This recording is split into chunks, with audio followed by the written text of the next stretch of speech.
Okay, it is 7 o'clock, so we will call to order the regular meeting of the Batavia City Council for November 17th, 2025. I would ask that you all please rise for a brief invocation to be followed by the Pledge of Allegiance. Tonight, as we meet as a City Council, we are ever thankful for the many successes and good things that have happened in Batavia in recent times. We are constantly trying to make this a very safe and friendly and God-fearing town, and one that stands out as a nice place where people want to live. And given the fact that since 2022 through what will appear to be the end of 2026, we will add between 800 to 900 new residential homes in our community, that message seems to be reaching a lot of people loud and clear. And for all this, we're ever thankful, and we're ever thankful for the many good institutions that work with us, including the school district, the park district, and the library as governments, and of course the county government and the state. And we just ask for continued ideas of success that Batavia can experience. And tonight, I just ask that all the members of the City Council have the opportunity to express their appreciation and commitment to Batavia to make it the wonderful town it has become. We ask for all these blessings. Amen. Alderman Millay, would you lead us in the Pledge of Allegiance?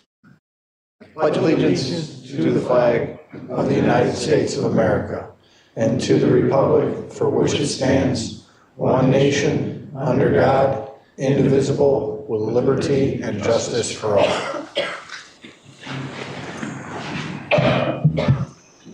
City Clerk, to please call the roll. Barraza? Here. Lancy? Here. Beck? Millay? Here. Wolf? Here. Malone? I'm sorry. Here. Thank you. We're both here. Great. Solfa? Here. Barron? Here. Lehman? Here. Lohman? Pieper? Here. Fehrenbach? Anderson? Here. White? Here. 11 present, 3 absent. We have the necessary quorums to conduct business. And I'd certainly ask those who are calling in, if you are going to address us or speak, to please speak up, because I've already been told by other people that when you're trying to listen to aldermen call in, it doesn't always come through real strongly. All right. And anybody that would like to address the City Council tonight, we ask that you come up and use the podium and use the microphone so that can be seen and heard by those watching on TV. Okay, moving then to item 5, items to be removed, added, or changed on the agenda. Do we have anything this evening? Nope. Okay, moving then to 6, which is the consent agenda. And who wants to take that tonight? Alderman Barron's. Yep, I can do it if Jen doesn't. I know Jen's on. I wasn't. Justin, you can go ahead. Thank you. Okay, no problem. Your Honor, the consent agenda reads as follows. To accept and place on file the Committee of the Whole minutes for October 28th, 2025 and November 3rd, 2025 special meeting. To accept and place on file the Historic Preservation minutes for September 8th, 2025, October 13th, 2025, and October 27th, 2025. And to accept and place on file the Building Report for October 2025. And the approvals for payroll fund totals for November 7th, 2025, totaling $1,195,889.52. The accounts payable check register for $3,698,888.01. The City Council minutes for November 3rd, 2025. To approve Resolution 2025-133-R, adopt the Mahoney Creek Watershed-Based Plan. Resolution 2025-127-R, authorizing property and liability insurance renewal. Resolution 2025-129-R, Downtown Improvement Grant A, Rooted Home. Resolution 2025-124-R, authorizing a 3-year contract with Docra Tech LLC for their e-ticketing municipal enforcement system modules for an amount not to exceed $118,000. Resolution 2025-125-R authorizing the purchase of 12 PrintTech VP420 squad car printers and 2 PrintTech i820 mobile printers from Ultra Strobe Communications for an amount not to exceed $12,000. And Resolution 2025-137-R, agreement between City of Batavia and International Brotherhood of Electrical Workers, Local 196. I move that we approve the consent agenda as read. Motion second for the approval of the consent agenda is read. Any discussions or comments? Alderman, Just one point here on the 129, the downtown improvement grant for a rooted home. I just wanted to make sure that everybody knew that that's another one of the success stories coming out of the boardwalk shops and moving into a brick and mortar building in town. So really good thing. anybody else? Clerk, call the roll then. Lancy, Aye. Malay, Aye. Malone, Aye. Wolf, Aye. Solfa. Barron, Aye. Lehman. Pieper. Anderson. Aye. White. Aye. Baraza. Aye. 11 yes, no, 3 absent. Approved. Moving to item 7 on the agenda, matters from the public for items that are not on the agenda. Does anybody wish to address us this evening for something not on the agenda? Doesn't look like it. Okay. Moving then to item 8 is a quarterly return of our good man, Jerry Ruth from Strider and Associate, to give us an update on our very expensive but very well done and will be appreciated by future generations of this town, the wastewater treatment plant improvements. So, Jerry? Thank you for that amazing introduction. I appreciate it. Yeah, our best work is done when you don't recognize it and you don't realize it. So thank you. Update for this month. So if you've been down near the site over the last week, you'll notice that we were finally getting pavement down. So a lot of these pictures are of the beautiful black asphalt that's going down on the ground out there. So first and foremost, we have occupancy in our headworks. We have flow going through. I know I updated you on that a little bit last time. We've since moved past all of the temporary connections. They're all removed. All the temporary sewers, temporary power, temporary force mains. They finished the fine grading for all the pavement areas mid and late last week after the curbs were all in place. And they started paving on Friday. They paved Saturday and they paved today. They're almost through. They just have some stuff inside the fence that they have to finish. But Pomarco is done and Flint Street is done with surface course. So we were able to get that in under the wire before the snow fell, which is great. Also surrounded the site with the security chain link fence and contractors working on punch list items. So there's not going to be a whole lot of monumental changes that I'm going to be reporting on next month. It's just the contractor just hacking away at that list, minor items, making sure nameplates are on, room ID signs are on, lights are functioning. Everything is finalized. So that's where we are. In terms of some photos, thank you. So on site, I mentioned just getting the last bits of sewer in. So you'll notice in these pictures, it is a pretty convoluted underground situation at the wastewater plant, like all wastewater plants. But we were able to get through it, get all of the manholes in place, and connect all of these final tie-ons to our new PCCB, or Primary Clarifier Control Building. All of the manholes are pressure tested, all of the piping was pressure tested, and our 20-inch bypass line that carried all the flow from the west side of town around our improvements was cut back and tied in as an emergency relief into one of our excess flow clarifiers, just in case the city needs to bypass the headworks that's available to them. Here's a picture on the south side of the headworks building of the chain link fence going around. And you'll see that this area on the right side of the picture is now paved, and on the left side of the picture behind the fence is now paved as well. Put in the last bit of underground electrical that we have, which is a communications line between the existing main building and our primary clarifier control building. This is going to make sure that the interconnections for SCADA, or the system for communication and data acquisition, is live in that building. So any pump that goes out of service or has an alert or an alarm will know about it. We abandoned some existing underground piping that we were not able to fully remove just because of the improvements that we were making and timing and things like that. And then we backfilled some fine grading south of the main building and north of the primary clarifier control building, just bringing it up to the final grade, adjusting rim elevations of all the structures. This is on Pomarco, right next to our new bike path. Got the fine grading done there. Placed curb in a number of different places. This happens to be along Pomarco, and here is an aerial recently that I just thought was a cool perspective. You can really see the asphalt sort of pops off of the screen.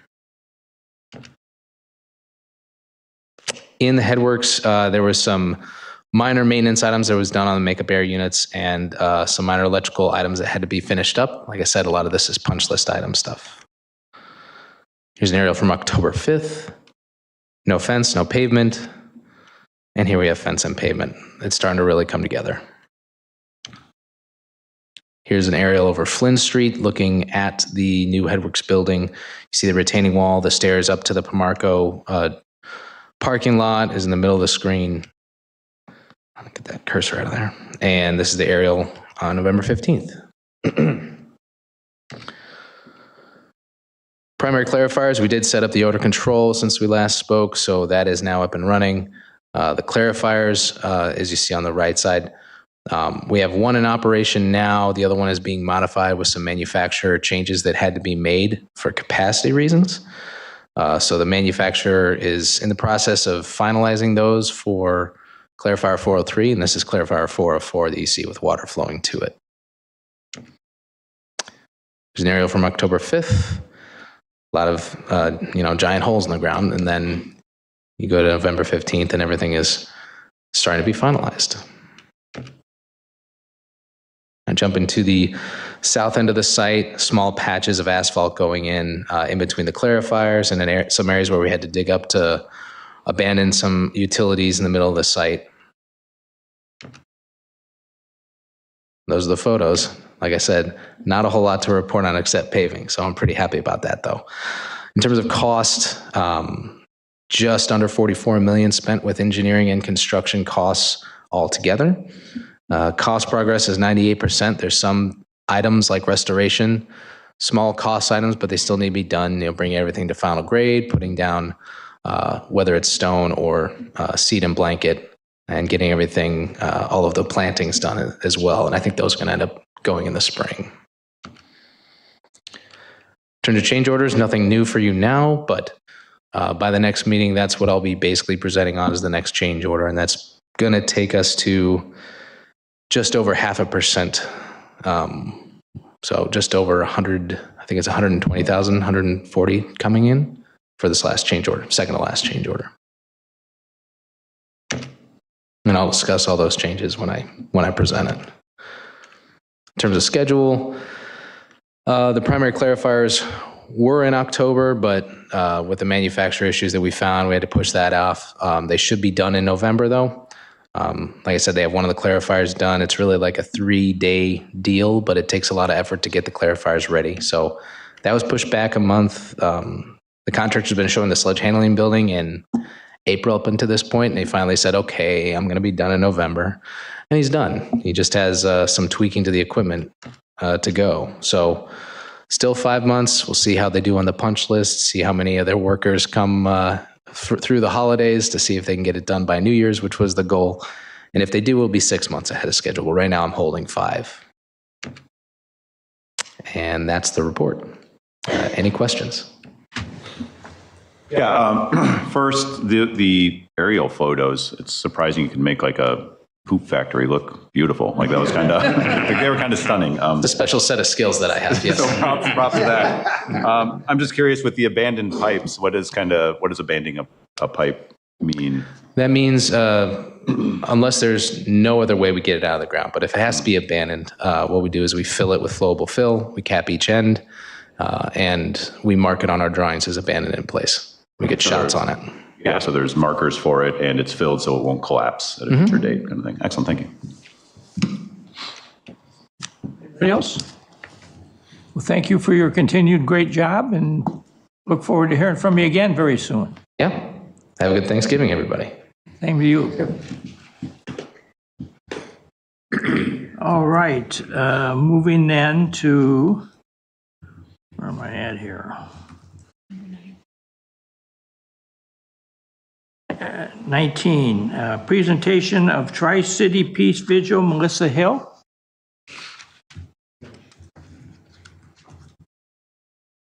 It's actually two of us here this evening. Give us your names for the clerk, please. Yeah, Pastor Jeff McKiska. I am if you need a spelling, it's MikYska. I'm the pastor at Bethany Lutheran Church here in Batavia, and Melissa Hill is with me. I'll introduce Melissa in a minute. She is kind of a rock star of the community. We're going to have to get some more connection between you guys and her here as we go. And by the way, before I start, Mr. Wolf, way to represent the first place Chicago Bears tonight. That's awesome. Wear it when we win. There you go. Keep wearing it. Yeah. So this Sunday, there is going to be a peace vigil / Thanksgiving service of unity and love here in our community. It's being put on by the Batavia Ministerial Association, amongst other groups. It's going to be over at Shannon Hall on the East Side Center. And this is a really cool opportunity for us to bring the community together and have conversations about what it means to be a loving community. Obviously, the culture of our nation right now has been divisive at times from all sides. That's not a political statement. That's just an observation. Our culture is divided right now. We are looking to find ways to bring this community together in a place of unity and love. So you're going to get from 8 different backgrounds, faith backgrounds, including, by the way, not just Christian. We also have a family here, the Harper family. They're members of the synagogue up in Elgin. They live here in Batavia. Their 3 young girls, 11, 9, and 5, are going to be speaking on Sunday. That will be awesome to hear. Every group that comes up is going to be sharing their favorite Bible, scripture verse, or quote related to God's love and the human family in the world. They're going to share it. They're going to spend about 30 seconds to a minute, maybe a minute and a half, talking about why it means something to them personally. Then they're going to share a prayer from their own perspective. In between each of the speakers, we are going to be singing verses of different hymns, including It Is Well With My Soul. Excuse me. If you don't know that hymn, the story behind it was written by Horatio Spafford. Horatio Spafford was a friend of Dwight Moody. He had sent his wife and 3 daughters over to England for a revival that was being sponsored by the Moody family, and their ship went down. His wife survived, his daughters did not. He wrote the words to It Is Well With My Soul over the place in the Atlantic Ocean where his 3 daughters had perished. It's one of the most powerful hymns we have. No matter what comes our way, it is well with my soul. Our goal here is really to give faith leaders and, in a couple cases, some of our youth an opportunity to share with the community their own faith, what moves them, what quotes, what scripture verses really move them, and why. And then say a prayer for our community. And then we sing. And then the next person comes up and shares their favorite quote or scripture and explains why it means so much to their heart and to their soul. And then they share a prayer for our community. And then we sing. We're going to have 8 different faith communities represented. And at the end, we're going to walk by, I'm going to say candlelight. We're doing the electronic LED candles because It's November in Illinois. We're walking by candlelight over to the Peace Bridge to say a final prayer on the Peace Bridge by candlelight. So this is Sunday. It's at the East Side Center. It's from 5 to 7. Please come join us.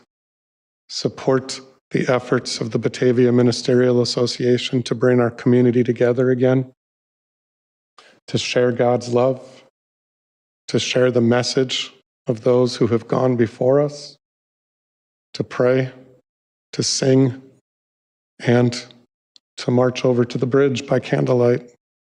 There is nothing, I guarantee you, nothing political about any of this. It is literally, that has been, from day one, that has been our thing. Stick to your faith. Stick to your experience of God's love.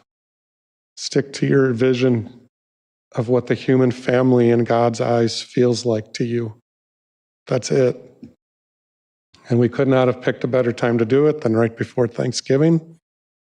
As Mayor pointed out at the start, we have a lot to be thankful for in this community. So please come join us at 5 Shannon Hall, East Side Center on Sunday. We would love to see all of you. I also have to introduce Melissa. This came about because of Melissa.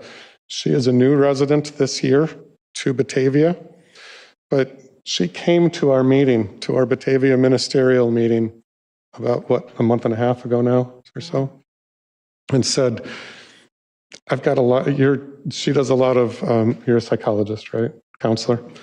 She was talking about the number of people coming in to her office and complaining how much they've struggled this year. How difficult this past year, couple years, 10 years, whatever has been for people. And asked us as ministers to find a way to come together, to bring our community together and start talking about healing and love and unity.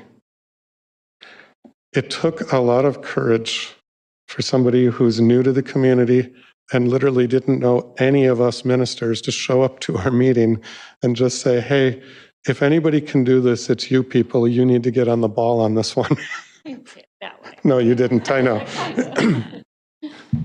But kind of. Seriously, really. And in a very good way. So I'm going to introduce Melissa Hill to you.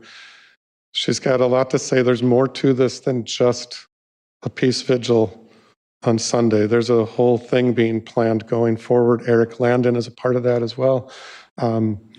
You need to get to know Melissa. She's spectacular. She really is. So here you go. Thanks, Jeff. Hi, I'm Melissa Hill. I am, as you mentioned, a psychotherapist with a practice here in Batavia. And I was around, obviously, during COVID. And during COVID, I worked with a lot of clients who were struggling with depression, isolation, and anxiety. And now what I've seen this year and primarily over the summer was anger and divisiveness. And it's not an accident that we're coming up on Thanksgiving where we may have in our own families those topics that we're not going to talk about. And so I even have a mother and daughter who have a moratorium on certain topics that they're not allowed to talk to each other about.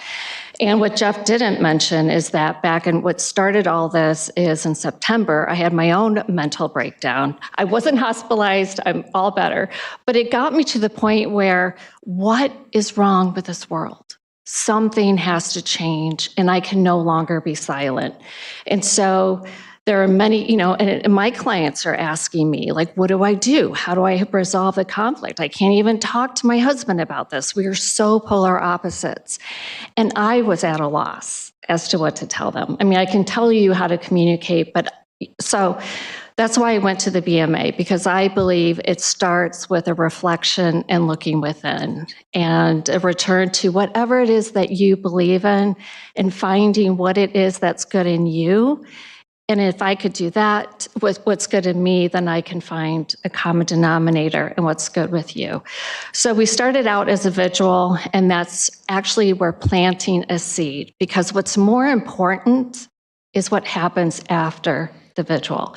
And so that's kind of my baby, is this peace movement. We're going to, encourage everyone, and we're hopefully going to get that call to action in. I'm going to have a QR code for people to take a survey, give us feedback on the vigil, and then let us know on what level they would like to participate. Would they like to get involved in a monthly rotation at different houses of worship? Would they like to be on the Walk the Chalk committee? You may see some the chalk on some of the sidewalks over the weekend. I may have done that, may not have done that, but spreading messages of peace, unity, and hope. There are going to be many opportunities for people to keep the movement going. I envision this ending at year one with a peace vigil, but obviously Batavia is a place to do it because you have a Peace on Earth bridge. And I've been blown away by the support and the help and the just the encouragement that I've gotten from Leah and other business owners from Batavia. So this is the place to do it. As Jeff mentioned, we would love to have you as members of leadership in the city. I have tons of flyers for you to pass out to your friends and family. And are there any questions or feedback or comments about our plan? Questions from the council? Do you have any kind of link that we could share online? I mean, social media is very prevalent in town. And I do. I have posted some things on Facebook. I am not social media savvy, I'll tell you that right now, but I can get you a link for you to go to the forums as well as electronic links to if that's on there, then we can, if half of us share it, that helps. Love that. If I could, Mr. Wolf, Bethany is going to put some of these things up on our page too. So I'll make a note I don't know if your email is part of the. You can go onto the city website and send it to everybody on the council. Will do. Thank you. I would just like to offer, as you may know, I co-authored the history book on Batavia many, many years ago. And one of the things that happened in Batavia right after World War II was a flood of new ministers arrived in town. And then we had one very veteran minister by the name of Monsignor William J. Donovan from Holy Cross Church. The bridge is now named after him. And he got, as he said, he got the boys together because it was an all-male situation at that particular moment. That's kind of changed now, which is probably good. But he got everybody together and they started to do, what can we do to really enhance God's presence in this town?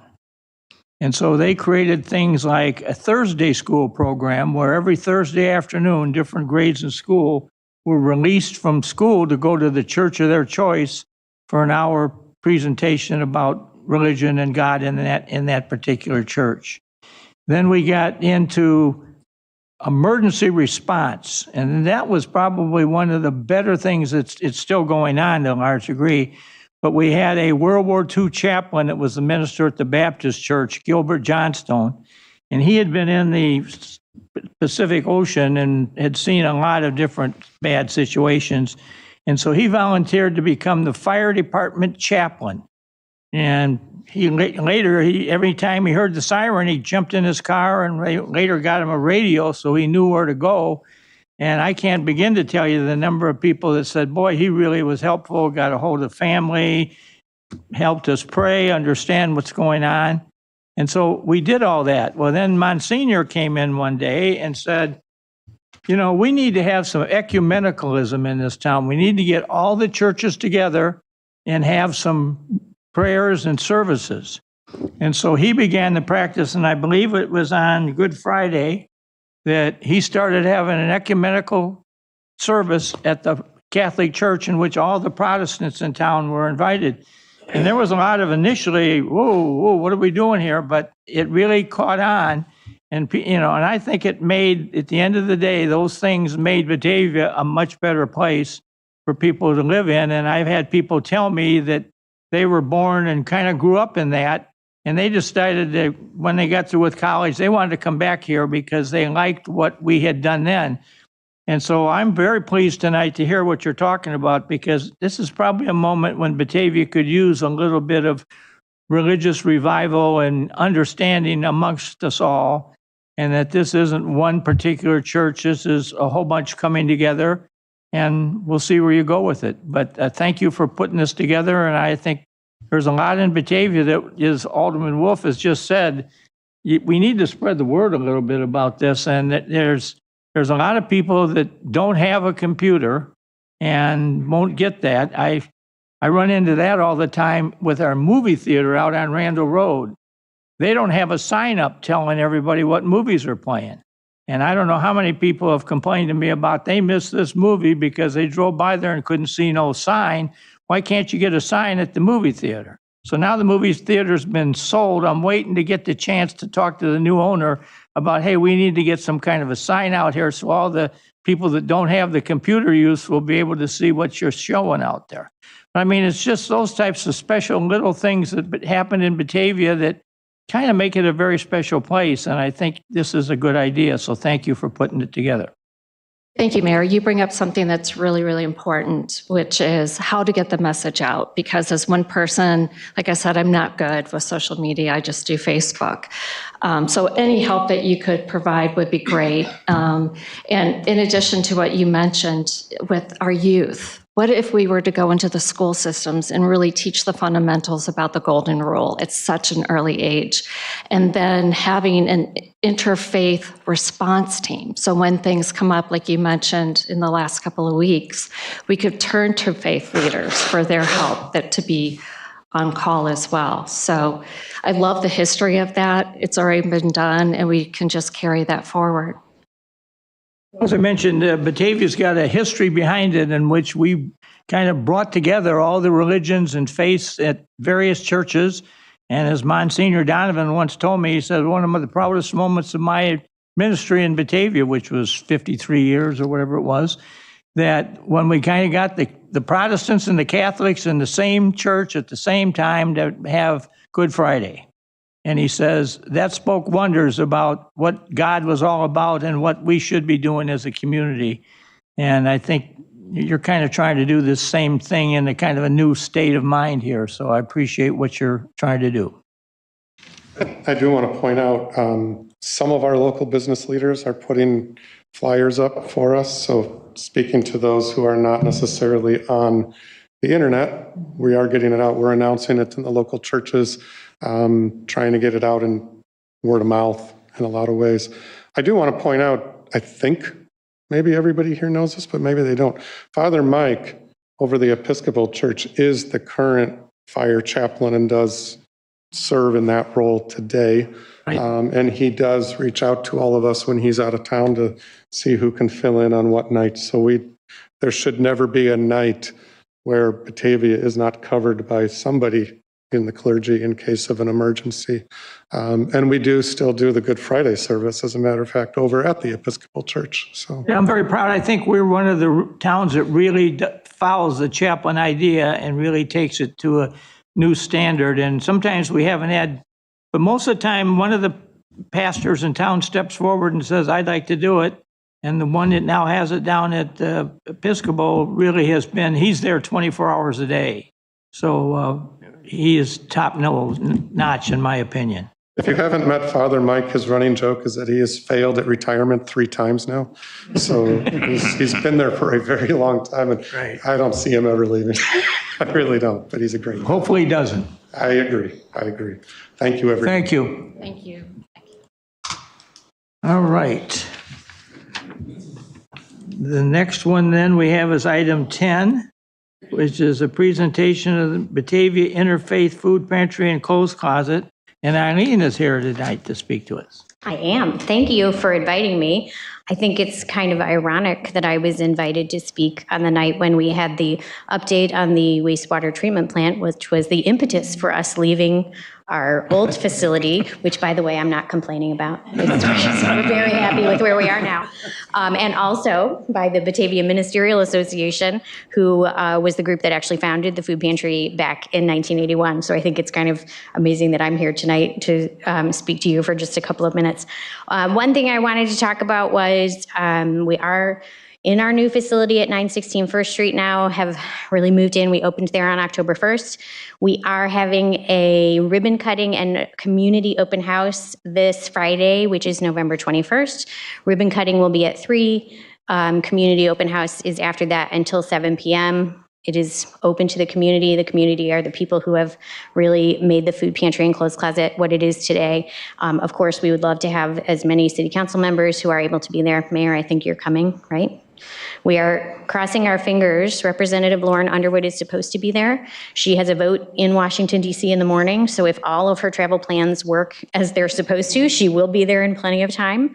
So we're hoping that Representative Underwood will be joining us as well to come in and get an opportunity to see the space, because she was really instrumental in helping us acquire the funding that we needed to be able to purchase and renovate that building.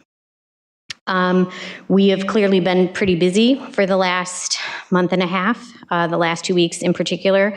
We've seen almost twice as many families as we would normally see at this time of year. And of course, that was in no small part due to the lapse in SNAP benefits. So we're hoping that as those benefits are now getting paid out, things are hopefully going to settle down a little bit. But I did just want to say, our community always does such an amazing job of stepping up for their neighbors during those times. We've seen an enormous uptick not only in volunteerism, but also we've had numerous food drives. We had a food sharing days over the weekend. We have a bunch that are coming in this week. People are also making financial gifts as well to make sure that we are able to support our neighbors the way that they are accustomed to and the way that we have wanted to support them in the past. So that's really all I had to say today. Does anybody have any questions for me?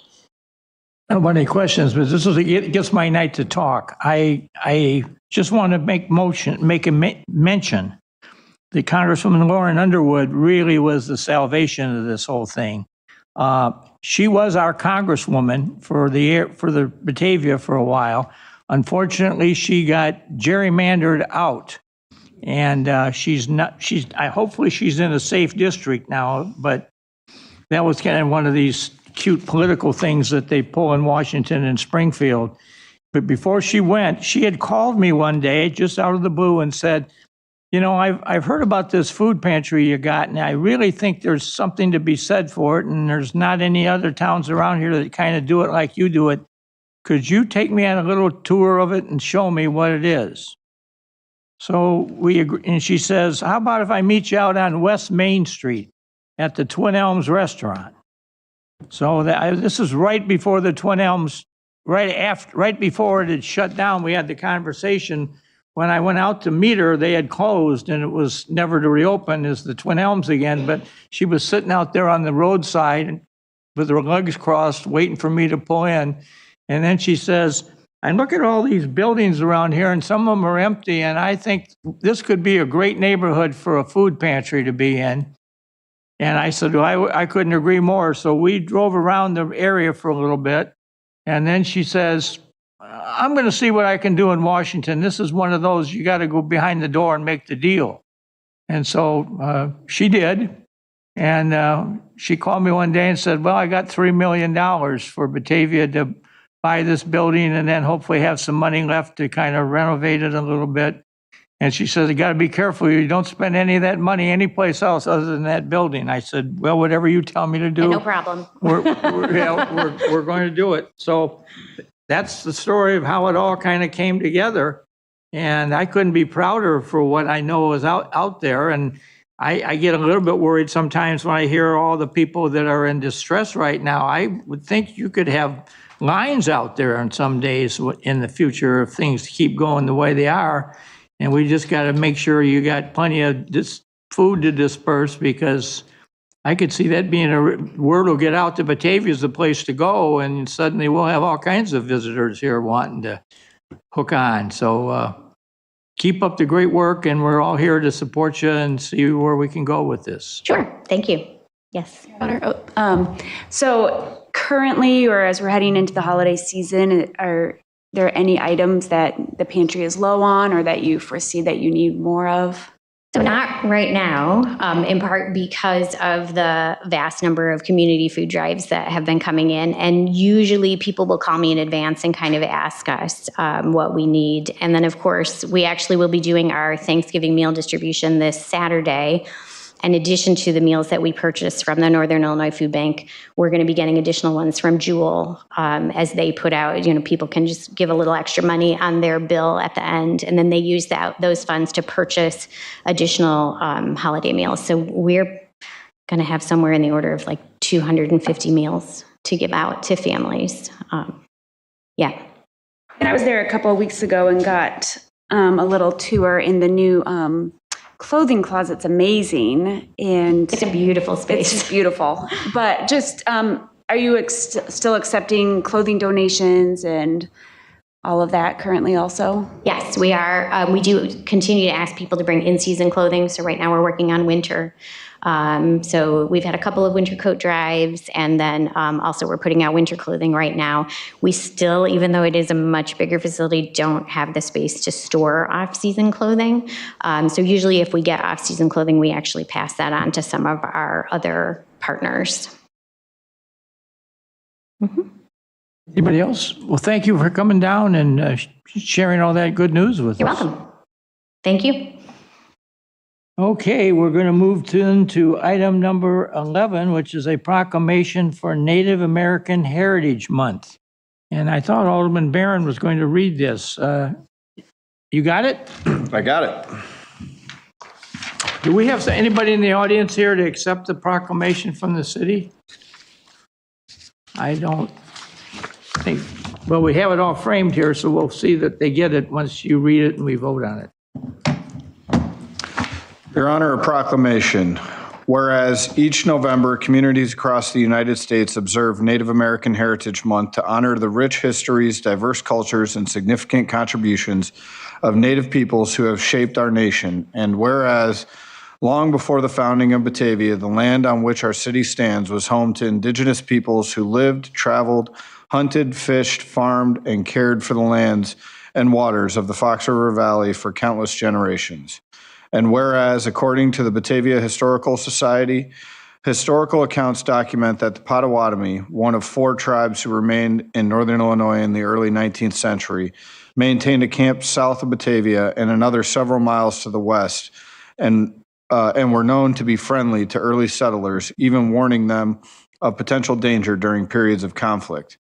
And whereas broader histories of the Fox River Valley affirm that the Potawatomi, Ottawa, and Chippewa bands of the Three Fires Confederacy kept villages along the Fox River, including areas south of Elgin and north of Indian Creek, highlighting the long-standing indigenous presence and community life along this vital waterway. And whereas archaeological investigations on the grounds of today's Fermi National Accelerator Laboratory east of Batavia have uncovered multiple Native American settlement sites, including at least 10 permanent settlements dating from the 13th to early 17th centuries, reflecting centuries of indigenous habitation, tradition, and stewardship in the region. And whereas the Fox River served as a significant corridor of travel, trade, settlement, and sustenance for the indigenous peoples, and Batavia's location along the river places our community within a landscape deeply shaped by the knowledge, culture, and life ways of Native nations. And whereas Native Americans continue to make significant modern-day contributions to our nation and state as leaders in public service and government, innovators in science, technology, and environmental stewardship, creators in the arts and humanities, protectors of natural resources, members of the armed forces, and advocates for cultural preservation, education, and justice. And whereas acknowledging and honoring both the history and the ongoing contributions of Native peoples strengthens Batavia's understanding of its full past, encourages thoughtful stewardship of the natural areas we share, and supports efforts to promote education, cultural awareness, and respectful recognition throughout our city. And whereas Native American Heritage Month provides an opportunity for all residents to learn more about the enduring traditions, resilience, and contributions of Native peoples, and to recognize the importance of preserving Indigenous histories for future generations. Now, therefore, I, Jeffrey D. Schelke, Mayor of the City of Batavia, do hereby proclaim the month of November 2025 as Native American Heritage Month in the City of Batavia, and encourage all residents to honor the histories, cultures, and modern-day contributions of Indigenous peoples and to reflect on the Native nations whose presence continues to shape our region today. In witness whereof, I I hereunto set my hand and cause the seal of the United States, or cause the seal of the city of Batavia to be affixed this 17th day of February 2025. Jeffrey D. Schilke.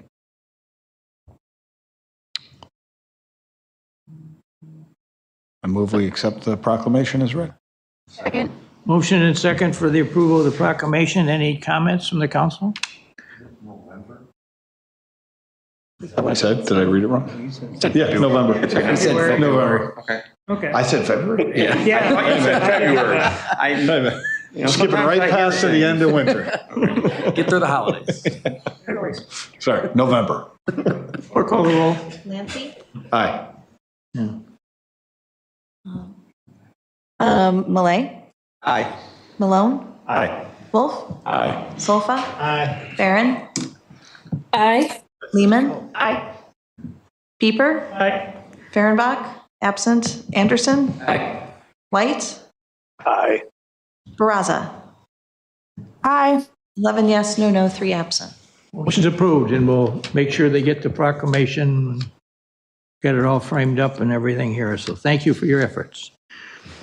Okay, moving next to Main Street, and we have the executive director and president here. So if you'd lead us in your discussion. All right. Thanks so much for having me tonight. First of all, I just wanted to thank everybody who came out. We had a busy last month. We had Bat Fest, the holiday sneak peek, and Winterfest Art Market last weekend. Bat Fest had a great turnout, like it always does. Great event. Holiday sneak peek was really good, too. We're continuing to grow that program. People could fill out a raffle for every purchase that they made, and we had 230 raffles from 35 unique zip codes. So we're hoping to continue to grow that program. Next year, it will actually be combined with the, we did the lantern walk. The merchants actually ran the lantern walk, and we did the holiday sneak peek, but it gets darker in November after the time change. So we thought it would be a nice way to merge that, take advantage of the little bit darker and get some more lanterns out there, keep the trolley. We're going to move it to a Friday. And again, we're going to add another hour and just continue to grow that program. That's something that the merchants really like. So that's good. Winterfest was last weekend. We had over 2,000 people go through on the weekend. So it was just another nice shopping event downtown. And another thing, when we do the holiday sneak peek, we take advantage of that time to send our photographer, April Duda, out, and she takes pictures for our holiday gift guide. So we're almost done with that gift guide, and that will be released this week. In that gift guide, we have a marketing plan that includes a targeted e-blast to 20,000 Shaw Media subscribers. We did that last year to 10,000 subscribers and had a really nice hit rate, so we decided to spend a little bit of extra money and do that. We took out a half-page ad in the Neighborhood Tourist, which is distributed throughout Northern Illinois. And with that half-page ad, Shaw gives us a page-and-a-half editorial, so we're really able to spotlight a variety of businesses and different things to do in the downtown district.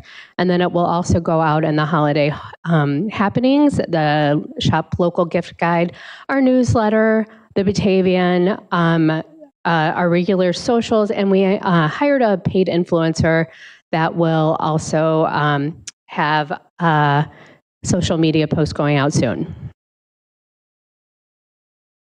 Next, we have Sundays with Santas on the boardwalk from 12 to 2 each Sunday after Thanksgiving before Christmas. So come out and see Santa and Mrs. Claus. It's a free event sponsored by Arlo Hendricks Kids.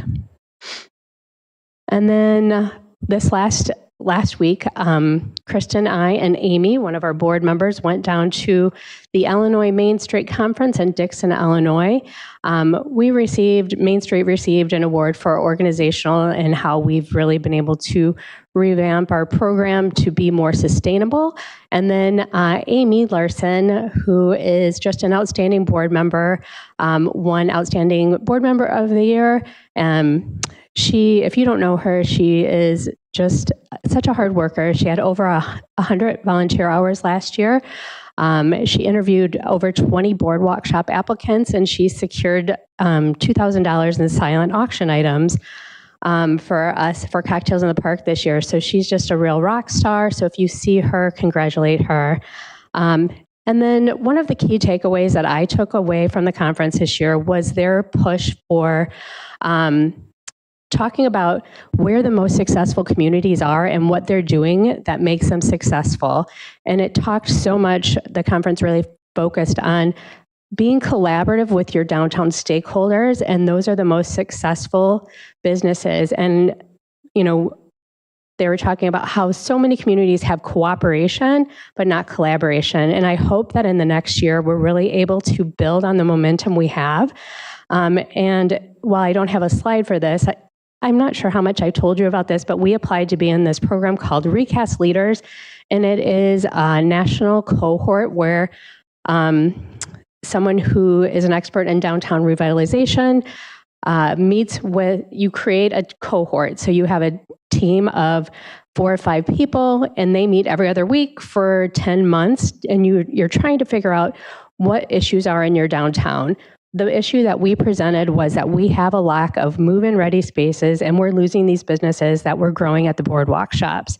So we were lucky enough, we got accepted into that program, and we got a $10,000 grant from Illinois Main Street. So that will start in February, and I'm hoping that that will really help us work on that collaboration piece. So it's a 5-step implementation program. In the first part, we spend some time looking at your discovering hidden assets in your downtown, and then you start building your coalition, and you align with property owners, business leaders, and city officials to kind of share these goals. And then you try and remove key barriers, and then you create an action plan, and then you implement whatever your plan was at the end of that 10-month program. She's done this around the country. She only accepts 6 communities every year, so we're really excited for this. Our team will consist of Laura and Anthony are doing a shared role for the city. Leah is joining for the economic development for the city, and then Kristen and I will be the Main Street representatives. So we're really excited about that program and hope that it will show the results that we're looking for. So that's all I have for today. Does anybody have any questions for me? That sounds really exciting. Yeah, and we're really excited about this. It's Elgin was in the program a couple years ago, and they were able to really dig into some of their barriers. They removed some of their downtown codes because they had a lot of restrictive codes. They were able to kind of rebuild their codes, and which has allowed for a lot of the businesses that they've been growing at their farmers market to move into brick and mortar spaces, as well as having all that data and information together. They were able to get a $100,000 grant to work on an indoor incubator space. So I'm optimistic and excited. Yeah, I just want to say thank you again to you and Kristen and Leah and team.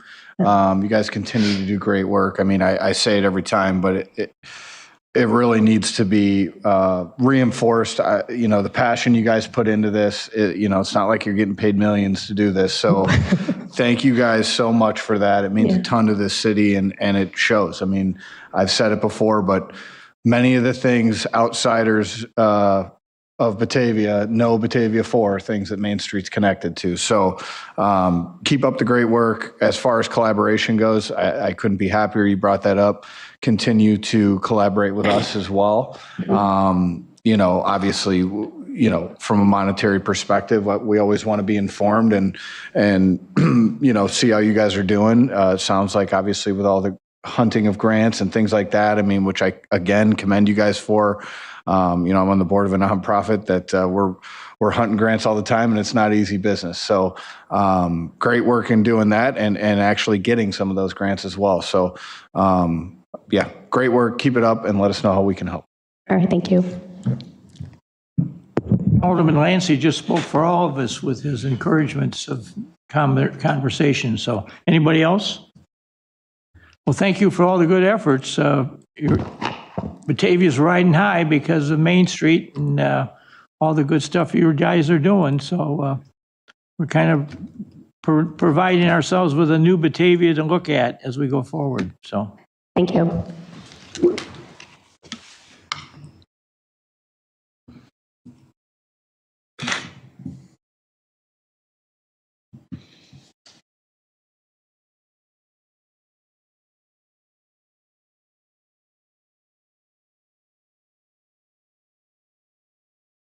All right, we are going to move then to our regular agenda. And the first one is item 13-1, ordinance 2025-053, amending the city's code relating to sanitary sewage usage rates. Who's got this one?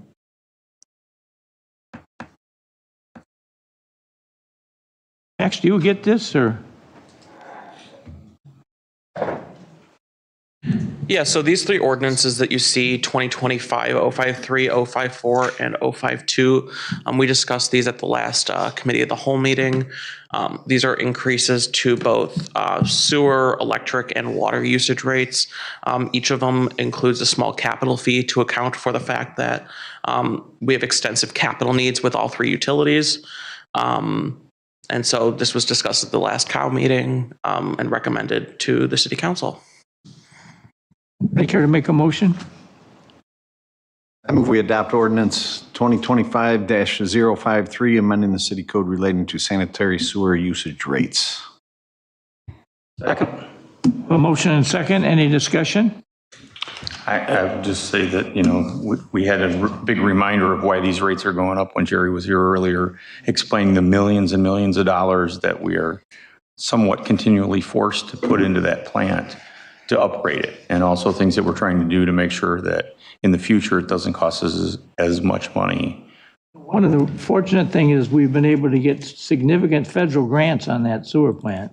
And lowest interest loans from the Illinois EPA. Great support coming at us, so I think that's one of the moments when Fermilab raises its head and helps us do a little bit, because they need us and we're happy to serve them, so. Yeah, I was just going to say, I know there's been some emails flying. There's obviously questions when we're asking to take more money out of folks' pockets. We definitely know that there's reasoning behind each and every one of these. It is transparent on our website. I just want to state that publicly, that it is transparent, but from a simplicity perspective, less clicks or whatever. I don't know if I know we have an FAQ page, but if we just have like why are my rates increasing? And then it's just, boom, 2 bullet point, $175 million wastewater treatment facility paid over the next 2, or something like that. I'm just spitballing a little bit, but something to make people comfortable to understand, hey, this is exactly where it's going to. And again, I don't even know how well that would do to clear things up. But, if someone logs onto the website and then, you click on the FAQ and it's the first thing or something like that, I don't know. I'm just thinking out loud. Yeah, Lori and I were having a conversation today about how to, both with the questions that you all have been sending us from your residents, trying to kind of answer some of the reasons behind some of the rate and tax increases that are being proposed. Which were great answers. I'm trying to figure out how to succinct them, and then, because obviously everyone's got it on their mind. Oh, my bill's going, what the heck, where's this going? My taxes are going, That's something that Lori and I are going to be working on more and expensive. try to communicate that, as well as residents within the budget. If you're asking what these are going to, there's the capital budget and the 5-year plan. So a number of lift stations as well, force main replacements, sewer systems and whatnot. Pretty much everything is in the need of being upgraded or repaired. It's not just the wastewater plant, it's a lot of other things too. Well, maybe we highlight the longevity of all that too, right? Like, so once this is, we're doing big ticket items right now. This is like when everything starts going out in your house, with the water softener or the heater, or this, that, and the other. So I think, again, it's just reinforcing to folks, we're just doing what we got to do type of thing. Any other discussion? Clerk, call the roll, please, on ordinance 2025-053. Malloy. Aye. Malone. Aye. Wolf. Aye. Solfa. Aye. Barron. Aye. Seaman. Aye. Lohman absent. Pieper. Aye. Fehrenbach absent. Anderson. Aye. White. Aye. Thank you. Baraza. Aye. Thank you. Lancy. Aye. Beck. Aye. 12 present, 2 absent. Motion approved. And let the record reflect that Alderman Beck has just been able to enter the meeting, so we have another Alderman present. Okay, moving then to item 13-2, ordinance 2025-54, amending the city code relating to electrical usage charges. Who's got this one? I can take it again. This is the first electric rate increase since 2015. That's something that we want to point out. This is entirely to address capital needs. The electric utility over the last several years has really transitioned their philosophy from rebuilding in place to undergrounding. That comes with significant reliability and safety improvements, but it also costs significantly more money to do so. So part of that is to address the increased costs of undergrounding, but also to continue to improve reliability within the system. I move we approve ordinance 2025-054, amending the city code relating to electric usage rates. Second. Motion by Alderman Malay, second by Alderman Wolf, was it? Or? Okay, any discussion from the council? Alderman Malay? Yeah, I think the case is made that we probably need this. We know there's a lot of changes, and for the electric infrastructure, it's kind of a period of flux, right? There's a whole lot going on there. So today, I think voting yes makes a lot of sense. It sets us up well for the future. I would be interested in down the line, 5-7 years from now, kind of really taking a look at this again. I'm hoping our new IRP requirements make that more common. But as things like data centers come online, new electric sources, as our IRPs, integrated resource plans, kind of point out different areas the electric grid can go, we can get really creative and look at the electric rates maybe more frequently than we do, say, the sewer rates or the other rates. This is one where maybe in the future, fingers crossed, we could provide some relief. Though it does make sense today to approve that increase. So, Alderman Malone, I would just like to add, with the Brattle study, we are doing that cost of service. So this was just something that, looking at the finances, it's a interim step, and we'll be back this spring to give the findings of their reports and determine how we go about the rates and all the other services related to the electric utility. Yeah, and so it's a real moving, there's going to be a lot of data coming in. And these IRPs are going to be more frequent with new legislation coming through. We're going to be doing IRPs a little more regularly down the line as well. So. Yeah, I just did want to point out that we already do have future public meetings that are going to be scheduled to discuss the modifications after the Brattle study. That's going to be in spring and summer of 2026. So it's going to be addressed as soon as we get more information. But last thing is, I don't like increasing electric rates either, but May of 2015, it's a pretty good long time without having an increase. So if you divide 3% by 10, that's not too much every year. Even though it sucks, because I don't like to pay more taxes either. One thing I'll also add is we had discussed over the summer a potential need or potentially changing the PPAF due to capacity price increases. I just want to note that increase has not happened. We have not needed to do that. So we did discuss that earlier over the summer, and that we thought we might have to increase costs, but that turned out not to be the case after where we're at with NIMPA costs and other things as well. So just awareness that that potential increase has not materialized yet. Anybody else? Clerk, call the roll then on the motion. Malay? Aye. Malone? Aye. Wolf? Aye. Solfa? Aye. Barron? Aye. Thank you. Lehman? Aye. Lohman? Absent. Pieper? Aye. Fehrenbach absent. Anderson? Aye. White? Aye. Thank you. Baraza? Aye. Thank you. Lancy? Aye. Beck? Aye. 12 yes, no, no, 2 absent. Ordinance is approved. Moving to 13.3, ordinance 2025-052, amending the city code relating to water usage rates. Who's got this one? This is similar to the other two ordinances. It addresses our water utility. Within that, there's a 3% increase to the usage, but then there's also a small capital fee added on to cover infrastructure costs as well. again, similar to the other two, this is to address significant price increases in capital projects, but also significantly more needs now that our town is continuing to age, as well as our infrastructure continues to age.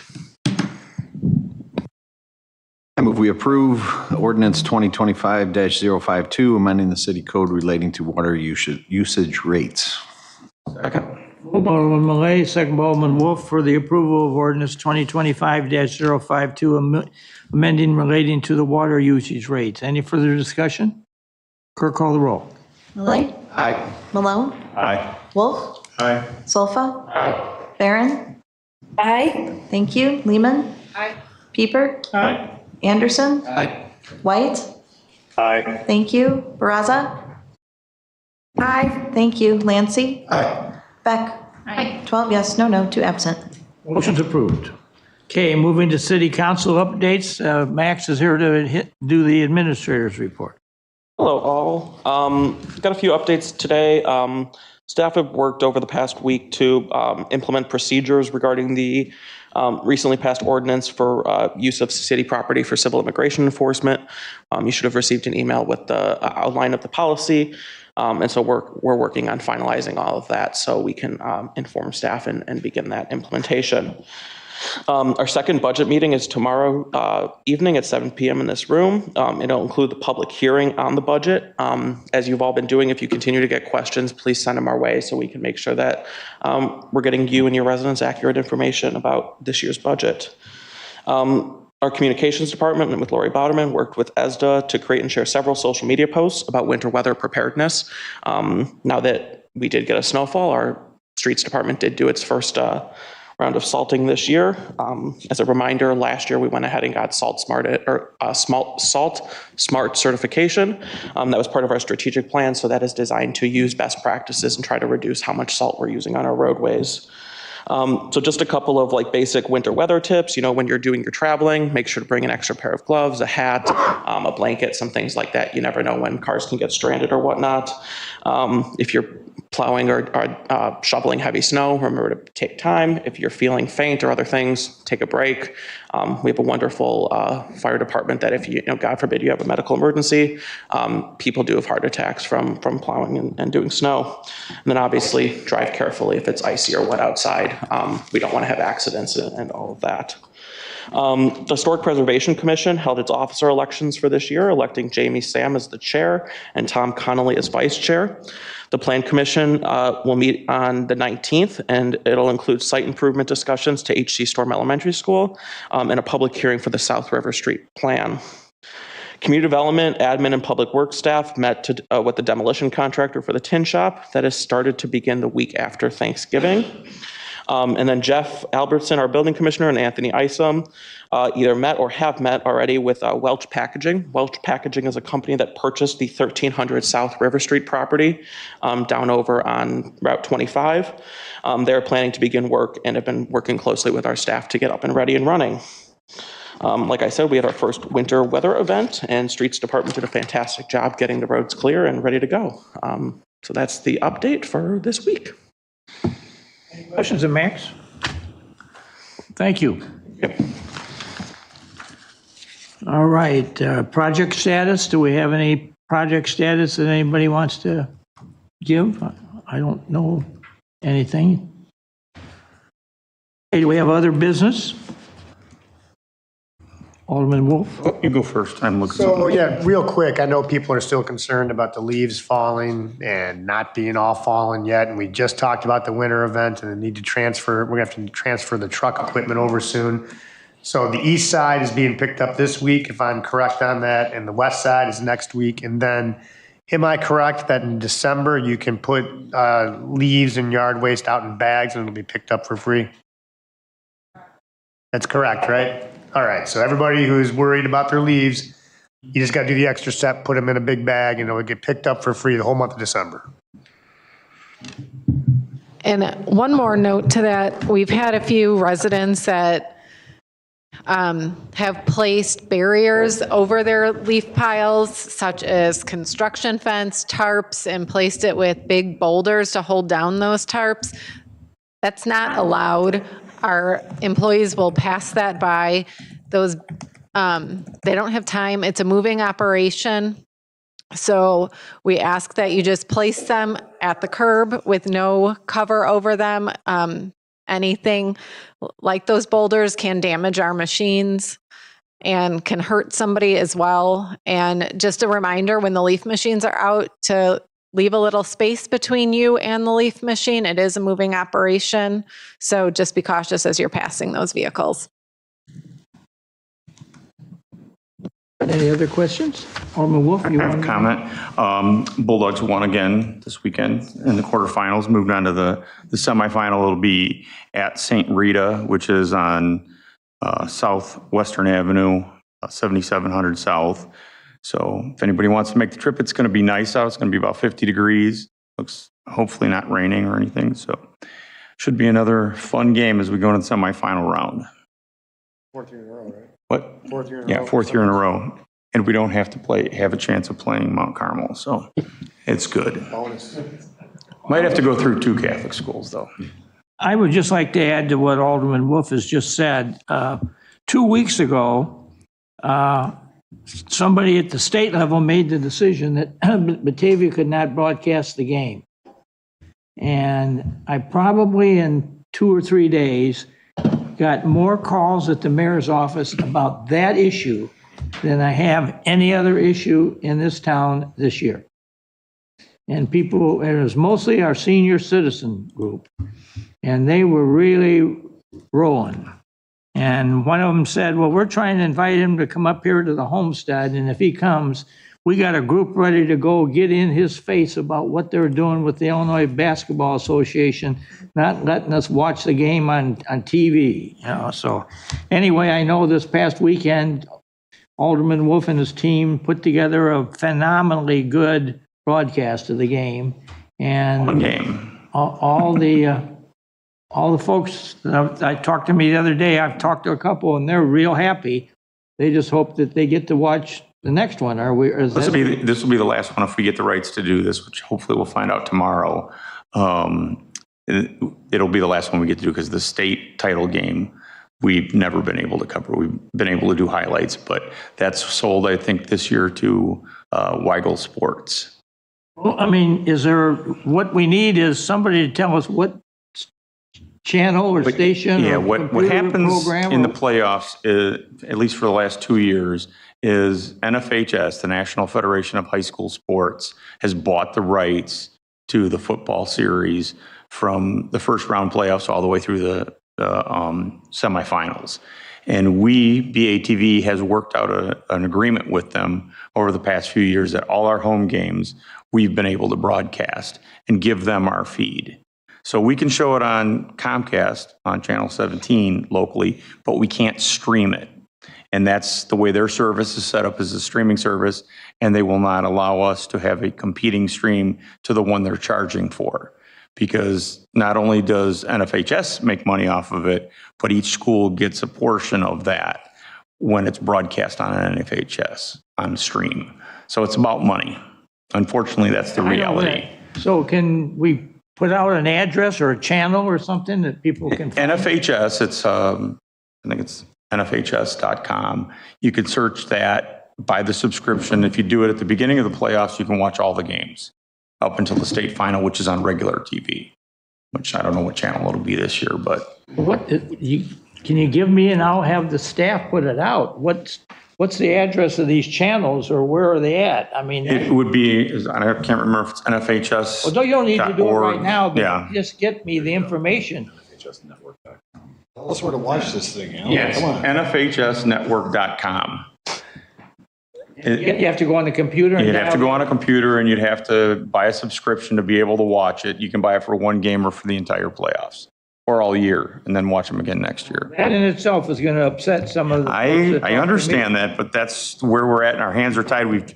We tried and we've done very well to have that deal worked out with them where they'll take our feed. So if you want to watch it, on regular TV this week. Well, we don't know yet. We'll find out. And believe me, as soon as I find out, you'll know. News, I'm going to get it on the city website. And then we'll get it out on everything that we have a way to broadcast it. we'll make sure that gets out there. But you got one heck of a fan club going in this town, you and your partner there, and they think you guys are better than the supposed professionals on TV. We have a lot of fun. I know I have a lot of fun. You doing can it. tell that. Dave's real serious, and he has all the facts. So he gets all the stats and everything perfect. Well, it's terrific, and I mean, these folks have gotten used to it, and there's some of these senior living communities in this town. I think all the men and maybe some of the women are all just sitting there chewing on the wall, waiting for something to tell them where they can go to watch this game. We have viewers from California all the way to east side of Florida every week. So Okay, well, that's great. Just, we got to get them the address. That's the only we'll thing. get it out there. Okay. So, okay, do we have any other business from the council? All right, on the mayor's report, I just want to share that Batavia this fall is having a very special season. And I've had so many people tell me how nice it is, all the things that we are doing in town and involving people in. And this most recent thing with the football team is really kind of further added to the agenda of what everybody's all excited about. And I've had a couple local realtors that I work with in my other job tell me that they've had people call them in the last 2 or 3 weeks saying, well, we're watching what's going on here. We think we want to move to Batavia. And so real estate wise, it's kind of selling our town.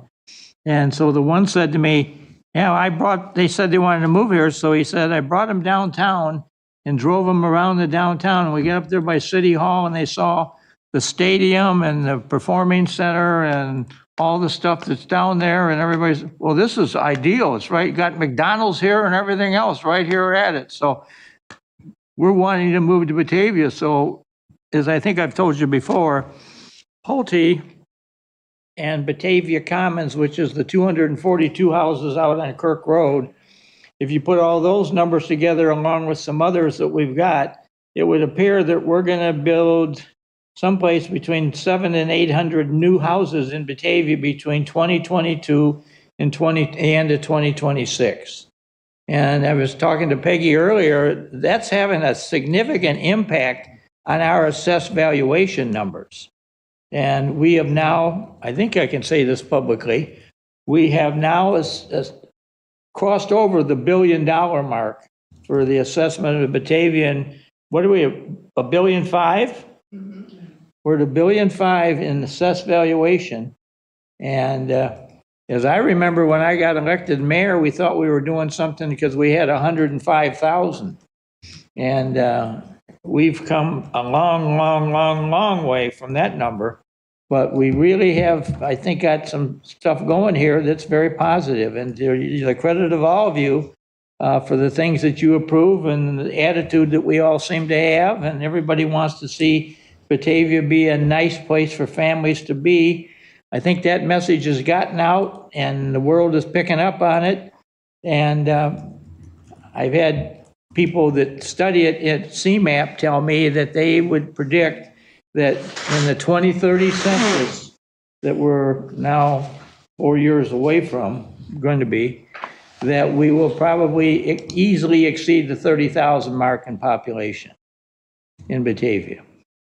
And so that in 4 years ago or 3 years ago, we were at 26,064 or whatever it was, but now they think we're going to go over 30,000 in 2030. So I guess there's nothing wrong with that. It's not like we're bringing in a bunch of bad guys and they're going to mess the place up. We've got really good people moving in here, as I think we've seen some of the people who have come into the city council meetings in recent times and talked about things they want to do or are doing in town. So we got the right attitude and atmosphere going on here.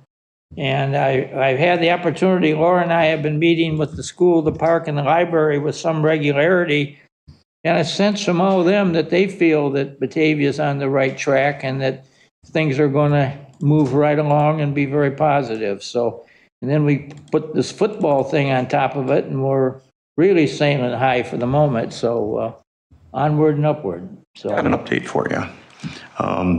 The state Final game is on WCIU, the U, which would be Comcast or Xfinity 183, AT&T UVerse Channel 10, satellite for Dish Network would be 26, and DirecTV is 26 for the channels. Can you send that down to Laura in the morning and Sure. let her put that on some kind of a little statement that we can put Okay. put out to you guys, and then we'll have it at the receptionist's desk. If anybody wants to know Sure. where to go to find it, we'll have it right here. I think the over-the-air antenna is 26. 26.1 if you Yeah, have an antenna. 26.1, that's what I saw. Just looked it up. I didn't figure I just had that from memory. Yeah.